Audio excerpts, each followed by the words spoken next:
DV. Sadananda Gowda ಪುತ್ರ ಕಾರ್ತಿಕ್ಗೆ ಇದೀಗ big relief ಸಿಕ್ಕಂತಾಗಿರುವಂತದ್ದು. Karthik Gowda ವಿರುದ್ಧ ದಾಖಲಾಗಿದ್ದಂತಹ ಪ್ರಕರಣ ರದ್ದು ಕೋರಿ ಒಂದು ಪ್ರಕರಣವನ್ನ ದಾಖಲು ಮಾಡಲಾಗಿತ್ತು. ಸಿಐಡಿ ಸಲ್ಲಿಸಿದ್ದಂತಹ ಚಾರ್ಜ್ ಶೀಟ್ ಅನ್ನ ರದ್ದುಪಡಿಸಿ ಇದೀಗ ಹೈಕೋರ್ಟ್ ಆದೇಶ ಹೊರಡಿಸಿರುವಂತದ್ದು. ಕಾರ್ತಿಕ್ ಗೌಡ ವಿರುದ್ಧ ವಿವಾಹ ವಂಚನೆ ಆರೋಪ ಪ್ರಕರಣ ಇತ್ತು. ಕಾರ್ತಿಕ್ ವಿರುದ್ಧ ನಟಿ ಮೈತ್ರಿಯಾ ಗೌಡ ಆರೋಪವನ್ನ ಮಾಡಿದ್ರು. ಮದುವೆಯಾಗಿ ನಂಬಿಸಿ ವಂಚಿಸಿದ್ದಾರೆ ಅಂತ ಮೈತ್ರಿಯಾ ಗೌಡ ಆರೋಪಿಸಿದ್ರು. ಈ ಕುರಿತು ಸಿಐಡಿಗೆ ಹೈಕೋರ್ಟ್ಗೆ ಚಾರ್ಜ್ ಶೀಟ್ ಅನ್ನ ಕೂಡ ಸಲ್ಲಿಸಲಾಗಿತ್ತು. ಚಾರ್ಜ್ ಶೀಟ್ ರದ್ದು ಕೋರಿ ಹೈಕೋರ್ಟ್ ಮೆಟ್ಟಿಲೇರಿದ್ರು ಕಾರ್ತಿಕ್ ಗೌಡ. ಕಾರ್ತಿಕ್ ಗೌಡ ಕೇಂದ್ರ ಸಚಿವ ಡಿ.ವಿ. ಸದಾನಂದ ಗೌಡರ ಪುತ್ರ. ಇದೀಗ ಕಾರ್ತಿಕ್ಗೆ ಬಿಗ್ ರಿಲೀಫ್ ಸಿಕ್ಕಂತಾಗಿರುವಂಥದ್ದು.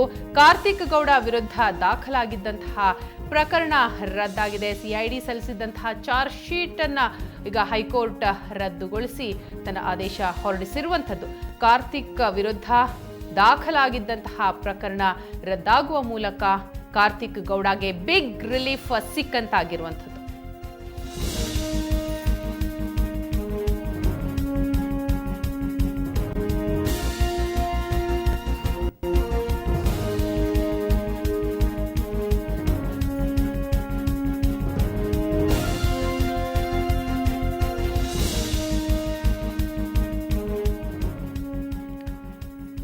ಕೇಂದ್ರ ಸಚಿವ ಡಿ.ವಿ. ಸದಾನಂದ ಗೌಡ ಪುತ್ರ ಕಾರ್ತಿಕ್ ಗೌಡಗೆ ಬಿಗ್ ರಿಲೀಫ್ ಸಿಕ್ಕಂತಾಗಿರುವಂಥದ್ದು. ಕಾರ್ತಿಕ್ ಗೌಡ ವಿರುದ್ಧ ದಾಖಲಾಗಿದ್ದಂತಹ ಪ್ರಕರಣ ರದ್ದಾಗಿದೆ. ಸಿಐಡಿ ಸಲ್ಲಿಸಿದ್ದಂತಹ ಚಾರ್ಜ್ ಶೀಟ್ ಅನ್ನ ಹೈಕೋರ್ಟ್ ಇದೀಗ ರದ್ದುಗೊಳಿಸಿ ಆದೇಶ ಹೊರಡಿಸಿರುವಂಥದ್ದು. ಕಾರ್ತಿಕ್ ಗೌಡ ವಿರುದ್ಧ ವಿವಾಹ ವಂಚನೆಯ ಆರೋಪ ಪ್ರಕರಣ ಇತ್ತು. ಇದೀಗ ಹೈಕೋರ್ಟ್ ತನ್ನ ತೀರ್ಪನ್ನ ಕೂಡ ಕೊಟ್ಟಿರುವಂಥದ್ದು. ಈ ಬಗ್ಗೆ ಮತ್ತಷ್ಟು ಮಾಹಿತಿಯನ್ನ ಕೊಡ್ತಾರೆ ನಮ್ಮ ರಿಪೋರ್ಟರ್ ರಮೇಶ್. ಇದೀಗ ನಮ್ಮ ಜೊತೆ ಸಂಪರ್ಕದಲ್ಲಿರುವಂಥದ್ದು. ರಮೇಶ್, ಒಟ್ನಲ್ಲಿ ಕಾರ್ತಿಕ್ ಗೌಡಗೆ ಬಿಗ್ ರಿಲೀಫ್ ಅಂತಾನೆ ಹೇಳ್ಬೇಕಾಗತ್ತೆ ಹೈಕೋರ್ಟ್ ಕೊಟ್ಟಿರುವಂತಹ ಆದೇಶದಿಂದ. ಸೊ ಇದರಲ್ಲಿರುವಂತಹ ಪ್ರಮುಖ ಅಂಶಗಳು ಏನೇನು ರಮೇಶ್? ವೀಣಾ, ನಿಜಕ್ಕೂ ಕೇಂದ್ರ ಸಚಿವ ಸದಾನಂದ ಗೌಡರ ಪುತ್ರ ಕಾರ್ತಿಕ್ ಗೌಡ ಎಂದನೆ ಕಾರ್ತಿಕ್ ಗೌಡ ತನ್ನನ್ನ ಪ್ರೀತಿಸಿ ಮದುವೆ ಆಗುವುದಾಗಿ ವಂಚಿಸಿ ತನ್ನ ಜೊತೆ ಸಂಬಂಧವನ್ನ ಬಳಸಿ ಅದಾದ ನಂತರ ತನಗೆ ಮೋಸ ಮಾಡಿದಾನೆ ಅಂತ ಹೇಳಿ ಮೈತ್ರಿಯಾ ಗೌಡ ನಟಿ ಅಂದ್ರೆ ದೂರನ್ನ ನೀಡಿದ್ರು. 2 ವರ್ಷಗಳ ಹಿಂದೆ ಆಟನಗರ ಪೊಲೀಸರ ಠಾಣೆಯಲ್ಲಿ ಈ ರೀತಿ ದೂರನ್ನ ನೀಡ್ತಾಳೆ, ತನಗೆ ಮೋಸ ಮಾಡಿದ್ದಾರೆ. ಸಾಕಷ್ಟು ಬಾರಿ ಅವರು ಮಂಗಳೂರಿಗೂ ಕೂಡ ತನ್ನನ್ನ ಕರೆಸ್ಕೊಂಡಿದ್ದ, ಸಾಕಷ್ಟು ಬಾರಿ ಫೋನಲ್ಲಿ ಮಾತಾಡಿದ್ದ ನನ್ನ ಜೊತೆ. ಅದ್ರ ಜೊತೆ ನನಗೆ ಸಂಪರ್ಕ ಆಯ್ತು, ಮದುವೆ ಕೂಡ ಆಗಿತ್ತು ಅನ್ನುವಂತದ್ದನ್ನು ಕೂಡ ಗಂಭೀರವಾದಂತ ಆರೋಪವನ್ನ ಮೈತ್ರಿಯಾ ಗೌಡ ಮಾಡಿದ್ರು. ಈ ಸಂಬಂಧಪಟ್ಟಂತೆ ಯಾವಾಗ ಮೈತ್ರಿಯಾ ಅಂದ್ರೆ ಕಾರ್ತಿಕ್ ಗೌಡ ಬೇರೊಂದು ಮದುವೆ ಆಗ್ಲಿಕ್ಕೆ ಮುಂದಾಗ್ತಾನೆ, ಆ ಸಂದರ್ಭದಲ್ಲಿ ಮೈತ್ರಿಯಾ ಗೌಡ ಆಟಿನಗರ ಪೊಲೀಸ್ ಠಾಣೆಗೆ ದೂರನ್ನ ನೀಡಿ ತನಗೆ ಮೋಸ ಮಾಡಿದರೆ ಇದರಿಗೆ ಶಿಕ್ಷೆ ಆಗ್ಬೇಕು ಅನ್ನುವಂತ ಒಂದು ಮನವಿಯನ್ನ ಮಾಡ್ಕೊಂಡಿದ್ಲು. ಆ ಸಂಬಂಧಪಟ್ಟಂತೆ ಆಟಿನಗರ ಪೊಲೀಸರು ಈ ಒಂದು ತನಿಖೆಯನ್ನ ಮಾಡಿದ್ರು. ತನಿಖೆ ನಡೆಸಿದ ಸಂದರ್ಭದಲ್ಲಿ ಇಲ್ಲಿ ಯಾವುದೇ ರೀತಿಯಾದಂತ ಅವರ ನಡುವೆ ಮದುವೆ ಆಗುವುದಾಗಿ ವಂಚಿತಾರೆ ಅನ್ನೋ ಸಂಬಂಧಪಟ್ಟಂತೆ ಸಾಕಷ್ಟು ಸಾಕ್ಷಿಗಳು ಸಿಗದೇ ಇದ್ರು ಕೂಡ 420 IPC 420 ಅಡಿ ಈ ಒಂದು ಪ್ರಕರಣ ಚಾರ್ಜ್ ಶೀಟ್ ಅನ್ನ ಸಿದ್ಧಪಡಿಸಿ ಕೋರ್ಟ್ಗೆ ಸಲ್ಲಿಸಿದ್ರು. ಈ ರೀತಿ ಅಂದ್ರೆ ಅವರಿಬ್ಬರಿಗೆ ಸ್ನೇಹ ಇತ್ತು, ಆದ್ರೆ ಮದುವೆ ಮಾತುಕತೆ ಮಾಡಿದಾಗ್ಲಿ ಮದುವೆ ಆಗಿದ್ದಾಗ್ಲಿ ಸಂಬಂಧಪಟ್ಟಂತೆ ಸೂಕ್ತ ಸಾಕ್ಷ್ಯಾಧಾರಗಳು ಅಷ್ಟೊಂದು ಸಿಕ್ಕಿರ್ಲಿಲ್ಲ ಅನ್ನುವಂಥದ್ದನ್ನು ಕೂಡ ಕೋರ್ಟ್ ಮಾಡಿ ಪೊಲೀಸರು ಒಂದು ಚಾರ್ಜ್ ಶೀಟ್ ಅನ್ನು ಸಲ್ಲಿಸಿದ್ರು. ಈ ಸಂಬಂಧಪಟ್ಟಂತೆ ಒಂದು ವಿಚಾರಣೆ ಸಿಟಿ ಸಿವಿಲ್ ಕೋರ್ಟ್ ಅಲ್ಲಿ ನಡೀತಾ ಇರುವಂತದ್ದು. ಈ ಮಧ್ಯೆ ಮದುವೆ ಕೂಡ ಆಯ್ತು ಕಾರ್ತಿಕ್ ಗೌಡನ್ಗೆ. ಜೊತೆಗೆ ಇದರಿಂದ ತನ್ನ ತಂದೆ ಕೇಂದ್ರ ಸಚಿವರಾಗಿದ್ರು, ಮತ್ತೆ ಇವರೊಂದು ರಾಜಕೀಯ ಹಿನ್ನೆಲೆ ಇದ್ದಂತ ಇಡೀ ಕುಟುಂಬಕ್ಕೆ ಸಾಕಷ್ಟು ಮುಜುಗರ ಕೂಡ ಆಗಿತ್ತು. ಹಾಗಾಗಿ ಕಾರ್ತಿಕ್ ಗೌಡ ಈ ಪ್ರಕರಣದಲ್ಲಿ ಯಾವುದೇ ಉರುಳಿಲ್ಲ, ತಾನು ಯಾವುದೇ ತಪ್ಪು ಮಾಡಿಲ್ಲ, ಮೈತ್ರಿಯಾ ಮಾಡುವಂತ ಎಲ್ಲಾ ಆರೋಪಗಳು ಕೂಡ ಸುಳ್ಳಾಗಿದೆ. ಹಾಗಾಗಿ ಪ್ರಕರಣವನ್ನ ಕೂಲಂಕುಷವಾಗಿ ಪರಿಶೀಲನೆ ಮಾಡಿ ಪ್ರಕರಣವನ್ನು ರದ್ದು ಮಾಡಬೇಕು ಅನ್ನುವಂತ ಒಂದು ಮನವಿಯನ್ನ ಅರ್ಜಿಯನ್ನ ಹೈಕೋರ್ಟ್ಗೆ ಸಲ್ಲಿಸಿದ. ಆಗ ಈ ಸಂಬಂಧಪಟ್ಟಂತೆ ವಿಚಾರಣೆ ನಡೆಸಿದಂತ ಹೈಕೋರ್ಟ್ ಇವತ್ತು ಕಾರ್ತಿಕ್ ಗೌಡರಿಗೆ ಒಂದು ದೊಡ್ಡ ರಿಲೀಫ್ ಅನ್ನ ಕೊಟ್ಟಿರುವಂತಹದ್ದು. ಏನು ಮೈತ್ರಿಯಾ ಗೌಡ ಆರೋಪ ಮಾಡ್ತಾರೆ ಆ ಎಲ್ಲಾ ಆರೋಪದಲ್ಲಿ ಯಾವುದೇ ಉರುಳಿಲ್ಲ, ಕೇವಲ ಊಹಾಪೋಹವಾಗಿ ಕೆಲವೊಬ್ಬರೇ ಸ್ನೇಹಿತರಂತೆ ಫೋನಲ್ಲಿ ಮಾತಾಡುವಂತದ್ದಾಗ್ಲಿ ಭೇಟಿ ಆಗುವಂತದ್ದಾಗ್ಲಿ ಅದಕ್ಕೆ ಏನು ಮದುವೆ ಆಗಿದ್ದಾರೆ ಅನ್ನುವಂಥದ್ದಕ್ಕಾಗ್ಲಿ ಯಾವುದೇ ಸಾಕ್ಷಿಗಳು ಇಲ್ಲ. ಹಾಗಾಗಿ ಈ ಪ್ರಕರಣವನ್ನ ಮುಂದುವರಿಸುವಂತದ್ದು ಅಷ್ಟು ಸೂಕ್ತ ಅಲ್ಲ ಅನ್ನುವಂತ ನಿರ್ಧಾರಕ್ಕೆ ಬಂದಂತ ಹೈಕೋರ್ಟ್ ಈಗ ಒಂದು ಅವ್ರ ಪ್ರಕರಣ ರದ್ದು ಮಾಡಿರುವಂತಹದ್ದು. ಈ ಪ್ರಕರಣದಲ್ಲಿ ಏನು ಕಾರ್ತಿಕ್ ಗೌಡ ಪರವಾಗಿ ಬಿ.ವಿ. ಆಚಾರ್ಯ ಅಂತ ಹಿರಿಯ ವಕೀಲರು ವಾದವನ್ನ ಮಂಡಿಸಿದ್ರು. ಏನು ಅಂದ್ರೆ ಕಾರ್ತಿಕ್ ಗೌಡ ಏನು ಆರೋಪವನ್ನು ಮಾಡ್ತಾರೆ ಆ ಆರೋಪದಲ್ಲಿ ಯಾವುದೇ ಉಳಿಲ್ಲ ಅನ್ನುವಂತ ಒಂದು ಸಮರ್ಥವಾದಂತ ವಾದವನ್ನ ಹೈಕೋರ್ಟ್ ನಲ್ಲಿ ಮಾಡಿದ್ರು. ಆ ಒಂದು ಹಿನ್ನೆಲೆಯಲ್ಲಿ ಕಾರ್ತಿಕ್ ಗೌಡನ ಪ್ರಾರ್ಥನೆ ಏನಿತ್ತು ಅಂದ್ರೆ ಈ ಪ್ರಕರಣವನ್ನ ಯಾವುದೇ ಕಾರಣಕ್ಕೂ ಮುಂದುವರಿಸಬಾರದು. ಈಗಾಗಲೇ ಚಾರ್ಜ್ ಶೀಟ್ ಏನಿದೆ ಆ ಚಾರ್ಜ್ ಶೀಟ್ ಅಲ್ಲಿ ಕೂಡ ಯಾವುದೇ ಉರುಳಿಲ್ಲ. ಅದನ್ನ ವಿಚಾರಣೆ ಪ್ರತಿವಾದ ಆಗ್ಲಿ ಕೋರ್ಟ್ ನಲ್ಲಿ ನಡೆಯುವಂತದ್ದಾಗ್ಲಿ ಇದ್ಯಾವುದೂ ಅಲ್ಲ. ಹೀಗಾಗಿ ಇಡೀ ಪ್ರಕರಣವನ್ನೇ ರದ್ದು ಮಾಡಬೇಕು ಅನ್ನುವಂತ ಮನವಿಯನ್ನ ಏನು ಮಾಡಿದ್ರು ಆ ಮನವಿಗೆ ಒಂದು ಅಲೋ ಮಾಡಿರುವಂತ ಈ ಪಿಟಿಷನ್ ಅನ್ನ ಅಲೋ ಮಾಡಿದೆ ಹೈಕೋರ್ಟ್. ಹಾಗಾಗಿ ಕಾರ್ತಿಕ್ ಗೌಡಗೆ ಒಂದು ದೊಡ್ಡ ರಿಲೀಫ್ ಸಿಕ್ಕಿರುವಂತದ್ದು. ಕಳೆದ 2 ವರ್ಷಗಳಿಂದ ಸದಾನಂದ ಗೌಡ ಅವರ ಕುಟುಂಬಕ್ಕೆ ಆದಂತಹ ದೊಡ್ಡ ಮುಜುಗರ ಅಥವಾ ದೊಡ್ಡ ಒಂದು ಏನು ಹೊಡೆತ ಇದಾಗಿತ್ತು. ಇದರಿಂದ ಸಾರ್ವಜನಿಕದಲ್ಲಿ ರಮೇಶ್, ಆರಂಭದಲ್ಲಿ ನಟಿ ಮೈತ್ರಿಯಾ ಗೌಡ ಸಾಕಷ್ಟು ನನ್ನ ಹತ್ರ ಪ್ರೂಫ್ ಇದೆ, ನಾನು ಅದನ್ನ ಪ್ರೊಡ್ಯೂಸ್ ಮಾಡ್ತೀನಿ, ನನಗೆ ನ್ಯಾಯ ಬೇಕು ಅನ್ನೋ ನಿಟ್ಟಿನಲ್ಲಿ ಒಂದು ರೀತಿ ಹೈ ಡ್ರಾಮಾನೇ ಕ್ರಿಯೇಟ್ ಆಗಿತ್ತು 2 ವರ್ಷದ ಹಿಂದೆ ನಾವು ಪ್ರಕರಣವನ್ನು ಗಮನಿಸ್ತಾ ಹೋದ್ರೆ. ಸೊ ಎಲ್ಲಿ ಇವರು ಫೇಲ್ ಆದ್ರು? ಒಂದ್ ರೀತಿ ಇವ್ರಿಗೆ ಸೆಟ್ ಬ್ಯಾಕ್ ಅಲ್ವಾ? ಖಂಡಿತ ಸೆಟ್ ಬ್ಯಾಕ್ ಅನ್ನೋದ್ರಲ್ಲಿ ಅನುಮಾನನೇ ಇಲ್ಲ ವೀಣಾ. ಅಂದ್ರೆ ಏನು ಮೈತ್ರಿಯಾ ಗೌಡ ನೀಡುವಂತಹ ಎಲ್ಲ ಸಾಕ್ಷ್ಯಾಧಾರಗಳೇನಿದೆ ನಾ ಹಲವು ಬಾರಿ ಆತನನ್ನ ಭೇಟಿಯಾಗಿದ್ದೆ.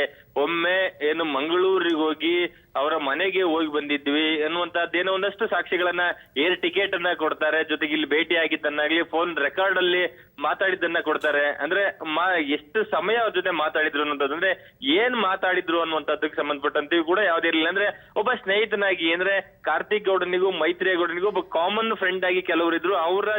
ಅವರು ಭೇಟಿ ಆದ ಸಂದರ್ಭದಲ್ಲಿ ಕೆಲವು ಬಾರಿ ಭೇಟಿ ಆಗಿದ್ದು ಹೌದು ಅನ್ನುವಂಥದ್ದನ್ನು ಕೂಡ ಕಾರ್ತಿಕ್ ಗೌಡ ಅವರು ಒಂದ್ ಕಡೆ ಎಲ್ಲ ಒಪ್ಕೊಳ್ತಾರೆ. ಆದರೆ ಅವರನ್ನ ಕೆಟ್ಟದಾಗಿ ಬಳಸ್ಕೊಳ್ಳುವುದಾಗ್ಲಿ, ಮದುವೆ ಆಗುವುದಾಗ್ಲಿ ಅಥವಾ ಬೇರೆ ಇನ್ನೇನು ಮದುವೆ ಆಗ್ತೀನಿ ಅಂತೇಳಿ ಅದಕ್ಕೆ ಆಕೆಗೆ ನಂಬಿಸುವಂತದ್ದಾಗ್ಲಿ ಯಾವುದು ಮಾಡಿಲ್ಲ ಅನ್ನುವಂತಹದ್ದು ಪ್ರಮುಖವಾದಂತ ವಾದ ಕಾರ್ತಿಕ್ ಗೌಡದಾಗಿತ್ತು. ಅದೇ ವಾದವನ್ನ ಅಂದ್ರೆ ಪ್ರಕರಣ ದಾಖಲಾದ ದಿನದಿಂದನೂ ಕೂಡ ಕಾರ್ತಿಕ್ ಗೌಡ ಪರ ವಕೀಲರು ಕೂಡ ವಾದವನ್ನ ಮಂಡಿಸ್ತಾ ಬಂದಿದ್ರು. ಆ ಒಂದು ವಾದಕ್ಕೆ ಇವತ್ತು ಹೈಕೋರ್ಟ್ ನಲ್ಲಿ ಒಂದು ಮನ್ನಣೆ ಸಿಕ್ಕಿರುವಂತಹದ್ದು. ಹಾಗಾಗಿ ಯಾವುದೇ ಕಾರ್ತಿಕ್ ಗೌಡ ವಿರುದ್ಧ ದಾಖಲಾದಂತ ಎಲ್ಲ ಆರೋಪಗಳು, ಎಲ್ಲ ಪ್ರಕರಣಗಳೇನಿದೆ ಈ ಸಂಬಂಧಪಟ್ಟಂತೆ ಎಲ್ಲವೂ ಕೂಡ ರದ್ದು ಮಾಡಿ ಹೈಕೋರ್ಟ್ ಆದೇಶವನ್ನು ಮಾಡಿದೆ. ಈ ಮೂಲಕ ಕೇಂದ್ರ ಸಚಿವ ಸ್ಥಾನದಲ್ಲಿ ಎಲ್ಲೋ ಕೂತಿದ್ದಂತ ಸದಾನಂದ ಗೌಡರಿಗೆ ನಿಜಕ್ಕೂ ಇದೊಂದು ದೊಡ್ಡ ರಿಲೀಫ್. ಮತ್ತೆ ಸದಾನಂದ ಗೌಡ ಮಗ ಕಾರ್ತಿಕ್ ಗೌಡಗೂ ಕೂಡ ಇದೊಂದು ದೊಡ್ಡ ರಿಲೀಫ್. ಯಾಕೆಂದ್ರೆ ಈ ಮಧ್ಯೆನೆ ಕಾರ್ತಿಕ್ ಗೌಡ ಮತ್ತೊಂದು ಮದುವೆ ಆಗಿ ಹೊಸ ಜೀವನವನ್ನ ಆರಂಭಿಸಿದ್ರು. ಹಾಗಾಗಿ ಅಂದ್ರೆ ಈ ಎಲ್ಲಾ ಬೆಳವಣಿಗೆ ನೋಡಿದ್ರೆ ಕಾರ್ತಿಕ್ ಗೌಡ ತಾನು ತಪ್ಪು ಮಾಡಿಲ್ಲ ಅನ್ನುವಂತಹದ್ದನ್ನ ಪದೇ ಹೇಳ್ತಾ ಇದ್ರು. ಅದಕ್ಕೆ ಸಂಬಂಧಪಟ್ಟಂತೆ ಕೂಡ ಅವರು ಕಾನ್ಫಿಡೆಂಟ್ ಆಗಿದ್ರು. ಆ ಒಂದು ಹಿನ್ನೆಲೆಯಲ್ಲಿ ಇವತ್ತು ಎಲ್ಲ ಒಂದ್ ಕಡೆ ಹೈಕೋರ್ಟ್ ಕೊಟ್ಟಂತ ತೀರ್ಪೇನಿದೆ ಅದು ಕಾರ್ತಿಕ್ ಗೌಡ ತಪ್ಪು ಮಾಡಿಲ್ಲ ಅನ್ನುವಂತಹದ್ದು ಈ ತೀರ್ಪಿನಲ್ಲಿ ಗೊತ್ತಾಗ್ತಾ ಇರುವಂತಹದ್ದು ವೀಣಾ. ಎಸ್ ರಮೇಶ್, ಈಗ ಈ ಪ್ರಕರಣ ಇಲ್ಲಿಗೆ ಮುಗ್ದು ಹೋಗುತ್ತಾ ಅಥವಾ ಮೈತ್ರಿಯಾ ಗೌಡ ಅವರು ಮುಂದೆನೂ ಕೂಡ ಕಾನೂನು ಹೋರಾಟ ಮುಂದುವರಿಸುವ ಸಾಧ್ಯತೆ ಇರುತ್ತಾ? ಇದ್ರ ಬಗ್ಗೆ ಅವರ ವಕೀಲರು ಏನಾದ್ರು ಸ್ಟೇಟ್ಮೆಂಟ್ ಕೊಟ್ಟಿದ್ದಾರೆ ಹೇಗೆ? ವೀಣಾ, ಅಂದ್ರೆ ಈ ಒಂದು ತೀರ್ಪು ಬಂದ ತಕ್ಷಣ ನಾವು ಮೈತ್ರಿಯಾ ಪರ ವಕೀಲರ ಸಂಪರ್ಕ ಮಾಡಿದ ಸಂದರ್ಭದಲ್ಲಿ ಏನು ಕಾರ್ತಿಕ್ ಗೌಡ ಒಂದು ಪಿಟಿಷನ್ ಅನ್ನ ಹಾಕಿ ಪ್ರಕರಣವನ್ನು ರದ್ದು ಮಾಡಬೇಕು ಅನ್ನುವಂಥದ್ದು ಏನಿದೆ, ಈ ಪಿಟಿಷನ್ ಅನ್ನ ಹೈಕೋರ್ಟ್ ಅಲೋ ಮಾಡಿರುವಂತದ್ದು. ಅಂದ್ರೆ ಅದನ್ನ ಏನು ಊರ್ಜಿತ ಮಾಡಿದೆ. ಹಾಗಾಗಿ ಎಲ್ಲ ಒಂದು ಅಂದ್ರೆ ಕಾರ್ತಿಕ್ ಗೌಡ ಕೇಳ್ಕೊಂಡಂತ ಪ್ರಾರ್ಥನೆಗೆ ಬೆಲೆ ಸಿಕ್ಕಿದೆ ಅನ್ನುವಂಥದ್ದು. ಈ ಹಿನ್ನೆಲೆಯಲ್ಲಿ ಅಂದ್ರೆ ಆ ಒಂದು ಆದೇಶವನ್ನ ಸಂಪೂರ್ಣವಾಗಿ ನಾವು ಓದಬೇಕು. ಓದಿದ ನಂತರ ಅದರಲ್ಲಿ ಏನೆಲ್ಲ ಸ್ಪಷ್ಟವಾಗಿ ತಿಳಿಸಿದ್ದಾರೆ ಅನ್ನುವಂಥದ್ದನ್ನ ನಾವು ಅಭ್ಯಾಸ ಮಾಡಬೇಕು ಅನ್ನುವಂಥದ್ದನ್ನ ಒಂದ್ ಕಡೆ ಮೈತ್ರಿಯ ಪರ ವಕೀಲರು ಹೇಳ್ತಾರೆ. ಜೊತೆಗೆ ಈಗ ಸಿಂಗಲ್ ಬೆಂಚ್ ಈ ಒಂದು ಆರ್ಡರ್ ನ ಮಾಡಿರೋದ್ರಿಂದ ಈ ಒಂದು ಆದೇಶವನ್ನ ಪ್ರಶ್ನೆ ಮಾಡಿ ವಿಭಾಗೀಯ ಪೀಠಕ್ಕೆ ಹೋಗುವಂತ ಸಾಧ್ಯತೆಗಳಿದೆ. ಅದರ ಜೊತೆ ಅಲ್ಲದೆ ಸುಪ್ರೀಂ ಕೋರ್ಟ್ ತನಕ ಹೋಗುವಂತ ಕಾನೂನಿನ ಹೋರಾಟ ಮಾಡುವಂತ ಅವಕಾಶಗಳು ಮೈತ್ರಿಯ ಮುಂದೆ ಇರುವಂತದ್ದು. ಆದ್ರೆ ಇಂತಹ ಪ್ರಕರಣಗಳಲ್ಲಿ ಒಮ್ಮೆ ಒಂದು ಕೋರ್ಟ್ ಇದರಲ್ಲಿ ಯಾವುದೇ ಸಾಕ್ಷ್ಯಾಧಾರಗಳು ಇಲ್ಲ ಅನ್ನುವಂಥದ್ದನ್ನ ಸಾಬೀತು ಅಂದ್ರೆ ಆದೇಶವನ್ನ ಮಾಡಿದ ಸಂದರ್ಭದಲ್ಲಿ ಮತ್ತೆ ಅಪೀಲ್ ಹೋದಂತ ಆ ಸಂದರ್ಭದಲ್ಲಿ ಕೂಡ ಅದಕ್ಕೆ ನ್ಯಾಯ ಸಿಗುವಂತಹ ಸಾಧ್ಯತೆಗಳು ತೀರಾ ಕಡಿಮೆ ಇರುತ್ತೆ. ಆದ್ರೆ ಮೈತ್ರಿಯ ಈ ಸಂಬಂಧಪಟ್ಟಂತೆ ಒಂದಷ್ಟು ಕಾನೂನು ಹೋರಾಟ ಮಾಡುವಂತಹ ಸಾಧ್ಯತೆ ಇಲ್ಲಿ ಈಗ ಕಾಣ್ತಾ ಇದೆ ವೀಣಾ. ಎಸ್, ಥ್ಯಾಂಕ್ ಯು ರಮೇಶ್ ತಮ್ಮೆಲ್ಲ ಮಾಹಿತಿಗಾಗಿ. ಒಟ್ಟಿನಲ್ಲಿ ಕೇಂದ್ರ ಸಚಿವ ಡಿ.ವಿ. ಸದಾನಂದ ಗೌಡ ಪುತ್ರ ಕಾರ್ತಿಕ್ ಗೌಡಗೆ ಇದೀಗ ಬಿಗ್ ರಿಲೀಫ್ ಸಿಕ್ಕಂತಾಗಿರುವಂಥದ್ದು. ಹೈಕೋರ್ಟ್ ಆದೇಶದ ಮುಖಾಂತರವಾಗಿ ಅವರು ನಿರಾಳರಾಗಿದ್ದಾರೆ. ಕಾರ್ತಿಕ್ ಗೌಡ ವಿರುದ್ಧ ದಾಖಲಾಗಿದ್ದಂತಹ ಪ್ರಕರಣ ಇದೀಗ ರದ್ದಾಗಿದೆ. ಇನ್ನು ಕಾರ್ತಿಕ್ ಗೌಡ ಪರ ವಕೀಲರಾದಂತಹ ರಾಜಶೇಖರ್ ಅವರು ನಮ್ಮ ಜೊತೆ ಸಂಪರ್ಕದಲ್ಲಿರ್ತಾರೆ. ನಮಸ್ಕಾರ ರಾಜಶೇಖರ್ ಅವರೇ. ನಮಸ್ತೆ. ಎಸ್, ಇದು ನಿಮ್ಮ ಮೊದಲ ಹಂತದ ಒಂದು ಜಯ ಅಂತಾನೆ ನೀವು ಇದನ್ನ ಪರಿಗಣಿಸಬಹುದಾ ಹೇಗೆ? ಮೊದಲ ಹಂತದ ಮತ್ತೆ ಕೊನೆ ಹಂತದ ಜಯನೇ ಇದು ಕೂಡ. ಹಾಗಾದ್ರೆ ಇದು ಮುಂದೆ ಕಾನೂನು ಹೋರಾಟ ನಡೆಯಲ್ಲ ಅಂತೀರಿ? ಅಲ್ಲ, ಕಾನೂನು ಹೋರಾಟ ನಡೆದ್ರು ಕೂಡ ಕಂಟೆನ್ಷನ್ ತಗೊಂಡಿರುವಂತದ್ದು ಒಂದು, ಅದನ್ನ ಆಮೇಲೆ ಡೆವಲಪ್ಮೆಂಟ್ ಮಾಡ್ಕೊಂಡು ಹೋಗಿರುವಂತ ರೀತಿ ಒಂದು, ಇದನ್ನೆಲ್ಲ ಕೋರ್ಟ್ ಈಗ ಹೈಕೋರ್ಟ್ ಅದನ್ನ ಪರಿಗಣನೆಗೆ ತೆಗೆದುಕೊಂಡು ಇದರಲ್ಲಿ ಏನು ಹುರುಳಿಲ್ಲ ಈ ಆಪಾದನೆಯಲ್ಲಿ ಅನ್ನುವಂತ ತೀರ್ಮಾನಕ್ಕೆ ಹೈಕೋರ್ಟ್ ಬಂದಿದೆ. ಹ್ಮ್ ಹ್ಮ್ ಇನ್ನು ಕಾನೂನು ಹೋರಾಟ ಅಂತ ಹೇಳುವಂತದ್ದು ಅವರು ಮುಂದುವರಿಸಿಕೊಂಡು ಹೋದ್ರೆ ನಾವು ಅದನ್ನ ಫೇಸ್ ಮಾಡ್ಕೊಂಡು ಹೋಗ್ಬೇಕಾಗತ್ತೆ. ಓಕೆ, ರಾಜಶೇಖರ್ ಅವರು ಏನಾಯ್ತು ಈ ಒಂದು ವಿಚಾರಣೆ ಸಂದರ್ಭದಲ್ಲಿ ಅದನ್ನು ವಿವರಿಸ್ಬೋದಾ?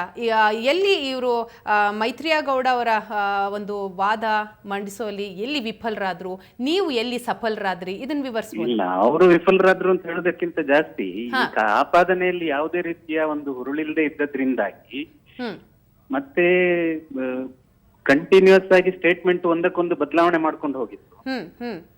ಒಂದು ಹಂತದಲ್ಲಿ ಮದುವೆ ಆಗಿದ್ದೇನೆ ನಾನು ಅವರನ್ನ ಅಂತಂದ್ರು, ಇನ್ನೊಂದು ಹಂತದಲ್ಲಿ ಅವ್ರು ನನ್ನ ಗಂಡ ಅಂದ್ರು, ಮೂರನೇ ಹಂತದಲ್ಲಿ ನನ್ನನ್ನ ಅವರು ರೇಪ್ ಮಾಡಿದ್ದಾರೆ ಅಂತ ಹೇಳಿದ್ರು, ಅದಾದ್ಮೇಲೆ ಇಲ್ಲ ರೇಪ್ ಇದು ಅಪಹರಣ ಮಾಡಿದ್ದಾರೆ ಅಂತ ಹೇಳಿದ್ರು. ಇದರ ಬಗ್ಗೆ ಯಾವುದೇ ದಾಖಲೆಗಳನ್ನ ಪೊಲೀಸರಿಗೆ ಕೊಡುವಲ್ಲಿ ಅವರು ವಿಫಲರಾದ್ರು. ಅದಾದ್ಮೇಲೆ ಈ ಮೆಡಿಕಲ್ ಎಕ್ಸಾಮಿನೇಷನ್ ಅಂತ ಏನ್ ಹೇಳ್ತೀವಿ, ರೇಪ್ ಕೇಸ್ಗಳಲ್ಲಿ ನಡೆಯುವಂತ ನಿಮ್ಗೆ ಗೊತ್ತೇ ಇರುವಂತ ವಿಚಾರ ಅದು, ಅದರಲ್ಲಿ ಕೂಡ ರಿಪೋರ್ಟ್ ಅವರ ವಿರುದ್ಧವಾಗಿ ಇತ್ತು. ಯಾವುದೇ ರೀತಿಯ ಒಂದು ಮತ್ತೆ ಅತ್ಯಾಚಾರ ಆದ ಬಗ್ಗೆ ಯಾವುದೇ ಕುರುಹು ಇಲ್ಲ ಅನ್ನುವಂತ ರಿಪೋರ್ಟ್ ಬೇರೆ ಬಂದಿತ್ತು. ಅದಾದ ಮೇಲೆ ಅವರು ಕಂಪ್ಲೇಂಟ್ ಕೊಡುವ ಸಂದರ್ಭದಲ್ಲಿ ಕೂಡ ಅತ್ಯಾಚಾರ ಅನ್ನುವಂತ ಒಂದು ಪದ ಇರ್ಲಿಲ್ಲ. ಕಂಪ್ಲೇಂಟ್ ಕೊಟ್ಟ ಮೇಲೆ ಅದರಲ್ಲಿ ಕೈ ಬರವಣಿಗೆಯಲ್ಲಿ ಅದನ್ನು ಸೇರಿಸಿ ಮಾಡಿರುವಂತದ್ದು. ಇದಾದ ಮೇಲೆ ಎಲ್ಲಿಯಾದ್ರೂ ಅಂದ್ರೆ ಅವರು ಚಾರ್ಜ್ ಶೀಟ್ ಪೊಲೀಸರು ಹಾಕುವಂತ ಸಂದರ್ಭದಲ್ಲಿ ಇದೇನಾದ್ರು ಇತ್ತು ಅಂತಾದ್ರೂ ಕೂಡ ಇದನ್ನ ಅವರು ಇಬ್ರು ಒಟ್ಟಿಗೆ ಓಡಾಡಿಕೊಂಡು ಇದ್ದದ್ರಿಂದಾಗಿ ಅವರಿಗೆ ಒಂದು ಪ್ರತಿಷ್ಠೆಗೆ, ಅವರ ಈ ಮೈತ್ರೇಗೌಡರ ಪ್ರತಿಷ್ಠೆಗೆ ಏನಾದ್ರೂ ಧಕ್ಕೆ ಉಂಟಾಗಿರ್ಬಹುದು, ಮತ್ತೆ ಅವರಿಗೆ ಮಾನಸಿಕವಾಗಿ ಏನಾದ್ರೂ ಒಂದು ಸ್ವಲ್ಪ ಸಮಸ್ಯೆ ಆಗಿರ್ಬೋದು ಎನ್ನುವಂತ ಒಂದು ಅಂಶವನ್ನು ಇಟ್ಟು ಚಾರ್ಜ್ ಶೀಟ್ ಹಾಕಿದ್ರು. ಅದನ್ನ ಕೋರ್ಟ್ ಆ ತರದ್ದು ಮಾಡ್ಲಿಕ್ಕೆ ಬರೋದಿಲ್ಲ ಅಂತ ಹೇಳುವಂತ ಒಂದು ತೀರ್ಪನ್ನ ಇವತ್ತು ಕೊಟ್ಟಿದೆ. ಹಾಗಾದ್ರೆ ಸರಿಯಾದಂತ ಒಂದು ಪ್ರೂಫ್ ಇರ್ಲಿಲ್ಲ ಮುಖ್ಯವಾಗಿ ಅವ್ರ ಹತ್ರ. ಹೌದು, ಅಲ್ಲ ಮೆಟೀರಿಯಲ್ ಎವಿಡೆನ್ಸ್ ಅವರೇ ಹಾಜರು ಮಾಡಿರುವಂತದ್ದು. ಈಗ ಅವ್ರು ಹೇಳ್ತಾರೆ ಫೊರೆನ್ಸಿಕ್ ಲ್ಯಾಬಿಗೆ ಇದು ಟೆಸ್ಟಿಗೆ ಹೋಗ್ಬೇಕು, ಫೋನ್ ಮಾಡ್ಬೇಕು, ಮಾತಾಡ್ಬೇಕು ಅಂತ ಮಾತಾಡಿದ್ದಾರೆ.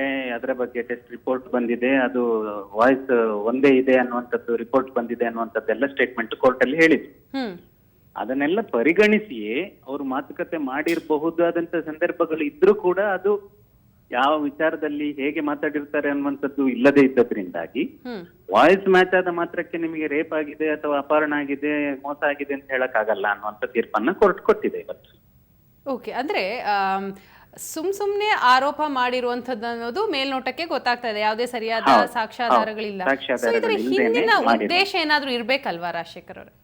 ಅದನ್ನ ಅವರೇ ಹೇಳ್ಬೇಕು. ಯಾಕೆಂತಂದ್ರೆ ಕೋರ್ಟ್ ಅಲ್ಲಿ ಈ ಕೋರ್ಟ್ ಮೊನ್ನೆ ಮಾತಾಡುವಾಗ ಇದು ಆರ್ಗ್ಯುಮೆಂಟ್ ನಡೀತಾ ಇದ್ದಂತ ಸಂದರ್ಭದಲ್ಲಿ ಕೋರ್ಟ್ನವ್ರು ಹೇಳಿರುವಂತದ್ದು ಏನು ಅಂತಂದ್ರೆ, ಇದು ಎಲ್ಲ ಒಂದು ಹೆಂಗಸರಿಗೆ ಅಥವಾ ಯಾರಿಗೆ ಆದ್ರೂ ಲೈಫ್ ಒಂದು ಸೆಟ್ಲ್ ಆಗ್ತದೆ ಅನ್ನುವಂತ ಒಂದು ಇಂಟೆನ್ಷನ್ ಇರ್ತಿರ್ಬಹುದು ಅವಳಿಗೆ ಅಂತ ಹೇಳುವಂತ ಮಾತನ್ನ ಹೇಳಿರುವಂತದ್ದು. ಎಸ್, ಈಗ ಪ್ರಕರಣ ಅಂತೂ ರದ್ದಾಗಿದೆ. ಮುಂದೆ ಏನು ಕೊನೆಯದಾಗಿ?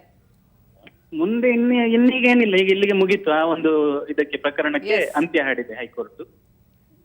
ಓಕೆ, ಥ್ಯಾಂಕ್ ಯು ರಾಜಶೇಖರ್ ಅವರೇ ನಮ್ಮ ಜೊತೆ ಮಾತನಾಡಿದ್ದಕ್ಕೆ.